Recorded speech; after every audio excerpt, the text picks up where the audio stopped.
கணவனின் நிம்மதி எல்லா வீட்லேயும் இப்படியா நடக்கும்? நானும் பொறுமையாக இருக்கணும் தான் பார்க்குறேன், ஆனால் முடியலை. ஆஃபீஸ் விஷயமா டூர் போக வேணான்னு சொல்லலை, ஆனால் ஞாயிற்றுக்கிழமையாவது வீட்டில் குடும்பத்தோடு இருங்கன்னு தானே சொல்கிறேன். சுதா அடுப்பில் பாத்திரத்தில் எதையோ கிளறியபடியே புலம்புவது காதில் விழுந்தது. ரமணிக்கு சகல வார்த்தையும் நன்கு கேட்டும் பேப்பர் படிப்பதில் மும்பரமாய் இருந்தான். கம்பெனியின் மார்க்கெட்டிங் மேனேஜராக தென்னிந்தியாவுக்கு பொறுப்பு ஏற்றுக்கொண்டு இருந்து இப்படி தான் ஹைதராபாத், பெங்களூர் என்று ஒவ்வொரு ஊராய் போய் நிறைய பேரை பார்த்து பேச வேண்டியிருந்தது. நான் போய் பேசி முடிய மாதிரி வேற யாரு போனாலும் வேலை நடக்காது சொன்னாலும் சுதா புரிந்து கொண்டார் போல் தெரியவில்லை. இப்போவும் அப்படிதான். இந்த புதன்கிழமை கிளம்பி பெங்களூர் போய் அடுத்த செவ்வாய் தான் சென்னை திரும்புவதாய் பிளான். மற்ற நாள்னா பரவாயில்ல, ஞாயிற்றுக்கிழமை கூட நீங்கள் வெளியூரில் இருந்தால் நாங்கள் என்ன பண்ணுறது? அதுக்கப்புறம் உங்கள் இஷ்டம். சுதா முணங்குவதற்கு முற்றுப்புள்ளி வைத்தாற்போல் இருந்தது.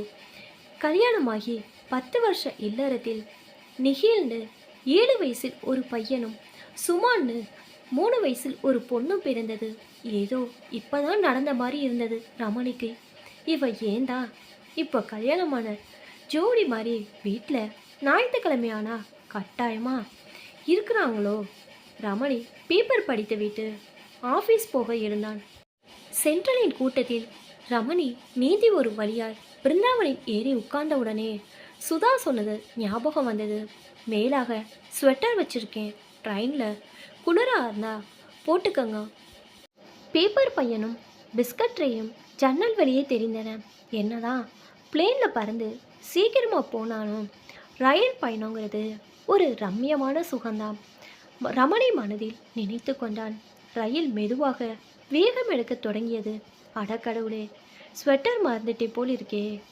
அருகில் இருந்தவர் குரல் கேட்டு திரும்பி பார்த்தான் ரமணி. அவருக்கு ஒரு 40 வயசுனால் ஜாஸ்தி. மெலிதாய் கண்ணாடி அணிந்திருந்தவரை பார்த்தால் மிக நல்ல சுபாவமாய் தோன்றியது. வளவெளி என்று இப்பெல்லாம் எக்ஸ்பிரஸ் ட்ரெயின் கூடுவாஞ்சேரியில் கூட நிற்கிறதாம் என்று கதை அளக்கும். ரகமாய் தெரியவில்லை. என்னோட சால்வை பூத்திக்கங்க சார். சுதா எடுத்து வச்சிருப்பான்னு நினைக்கிறேன். ரமணி உடனடியாக பெட்டியை திறந்து எடுத்து கொடுத்தான். இல்லை பரவாயில்ல, கொஞ்ச நேரம் தானே. அவர் தடுத்தார். அதனால் என்ன, குளிர் ஜாஸ்தியாக இருக்குது, உங்களுக்கு கஷ்டமாயிருந்தா நான் வேணா ஒரு 2 ரூபா சார்ஜ் பண்ணுறேன், இறங்கும்போது கொடுத்தா போதும். ரமணி சிரித்து விட்டு அவரிடம் சால்வையை கொடுத்தான். தேங்க்ஸ் சார், அவசரமாக கிளம்புனதில் மறந்துட்டேன். இந்து இருந்திருந்தா சொல்ல வந்ததை பாதியில் நிறுத்தினார். பாருங்க, இன்னும் நம்ம சார்லேயே இருக்கோம். என் பேர் ரமணி. அவர் நிறுத்தியதை கவனிக்காது போல் கை கொடுத்தான் ரமணி. நான் வெங்கடேஷ். நீங்கள் பெங்களூரா? இல்லை, சென்னை தான். கம்பெனி விஷயமா ஒரு வாரம் பெங்களூர் போகிறேன். நீங்கள்? நானும் சென்னை தான். ஆஃபீஸ் வேலையா? பெங்களூர் போயிட்டு 2 நாள் திரும்பி விடுவேன். நீங்கள் பரவாயில்ல வெங்கடேஷ், வீக்கெண்ட் குடும்பத்தோடு இருக்கலாம். என் பொண்டாட்டிக்கு அதுதான் கஷ்டமாக இருக்குது.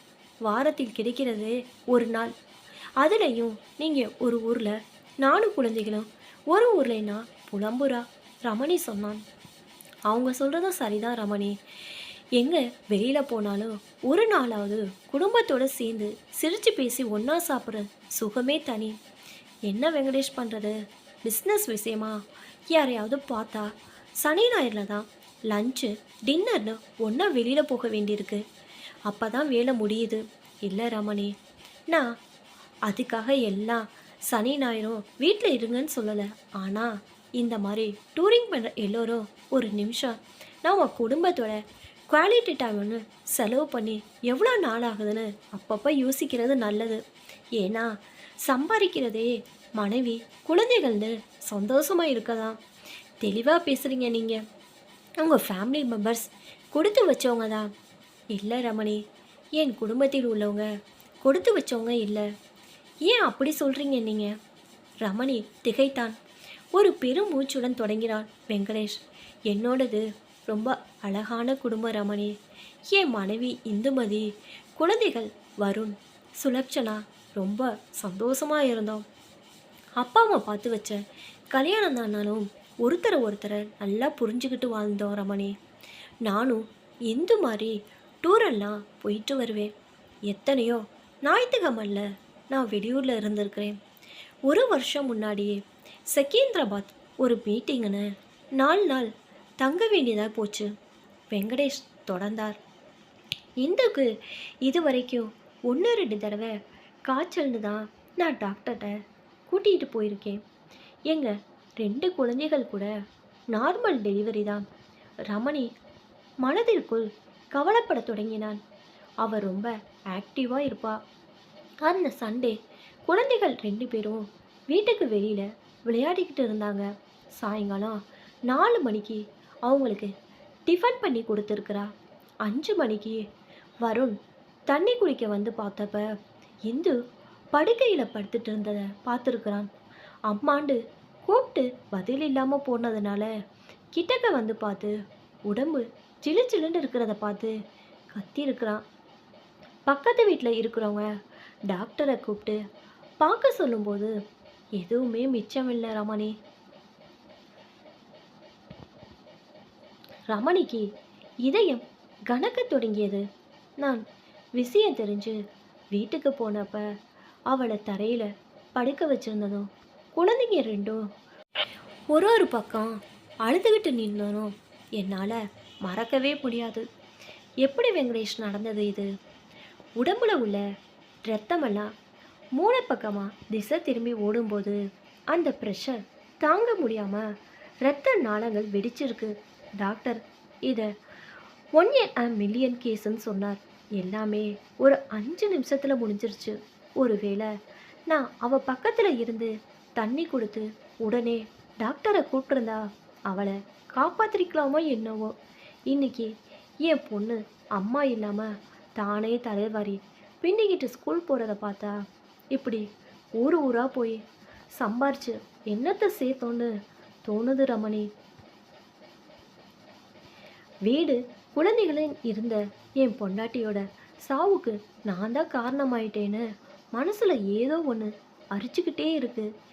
என் குழந்தைகளுக்காவது ஒரு குறை இல்லாமல் பார்த்துக்கணுமேண்டா. என்ன ஆனாலும் வீக்கெண்ட்ஸில் வீட்டுக்கு போயிடுறேன். ரமணிக்கு யாரோ தன்மேல் ஒரு சுமையை இறக்கி வைத்தால் போல் இருந்தது. கண்டிப்பாக சென்னையில் வீட்டுக்கு பசங்களை கூட்டிகிட்டு வாங்க வெங்கடேஷ். பெங்களூரில் இறங்கும்போது முகவரிகள் கைமாறின. பெங்களூரில் கம்பெனியை பாதிக்காத வகையில் தன் திட்டத்தில் சில மாற்றங்களை செய்ய வேண்டியிருந்தது ரமணிக்கு. நான் சனிக்கிழமை ராத்திரி 8 மணிக்கு வீட்டுக்கு வந்துடுவேன். சண்டே எல்லோரும் கிஷ்கிந்தா போகலாம். சந்தோஷந்தானே? குழந்தைகிட்டையும் சொல்லுன்னு ஃபோனை வைத்ததும் நிம்மதியாக இருந்தது ரமணிக்கு.